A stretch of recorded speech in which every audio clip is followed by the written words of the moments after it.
So here we have the Ford Fiesta on a 16 plate. I'm going to start off by showing you around the outside of the car, and then we'll hop in and run through some controls on the inside. From the outside you can see it's a 5-door car with alloy wheels. Let's start off inside the boot and then work our way around the rest of it from there. As we approach the back of the car, you can see we have plenty of boot space along with that 60/40 split folding rear seat, should you wish to increase this space even further.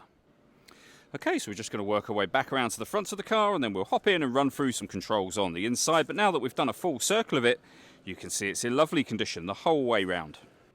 Just briefly before we climb in, I think it's well worth seeing the interior from this exterior point of view. There's plenty to run through on the dashboard, so let's hop in and we'll do that now. Okay, now that we're inside the car, we're going to start with the dials. On the left-hand side, we have the rev counter.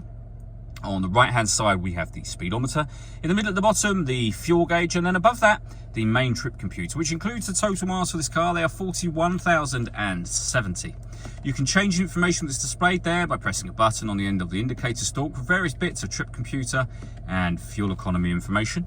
If we back out to the steering wheel, we have our stereo and phone controls available to us over on this left-hand side just here. The stereo itself is over in the center with the screen directly above it. We're on the radio menu there. As you can see, we have FM radio. This car also has DAB and AM available as well. If you want to listen to your own music, you can do so via the Bluetooth audio. This car also has auxiliary input and USB input as well, and a CD player, so plenty of ways to listen to your music, and they are all accessed using the buttons just here. Of course, you need to pair the phone before you can use Bluetooth audio, but everything, as I say, is accessed there. We have the main volume for the stereo, deadlock so you can lock and unlock the car doors from the outside, and then below that we've got the air conditioning for the car, so you can adjust the fan speed, temperature, and the direction the air is being distributed in. When you're happy with those settings, your air conditioning is on at the minute. That's off, back on again. You can recirculate the air that's in the car.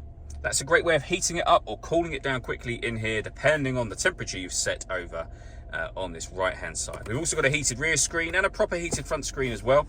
This button turns off the stop and start. This car is designed to cut out when it's stationary in traffic to save you fuel.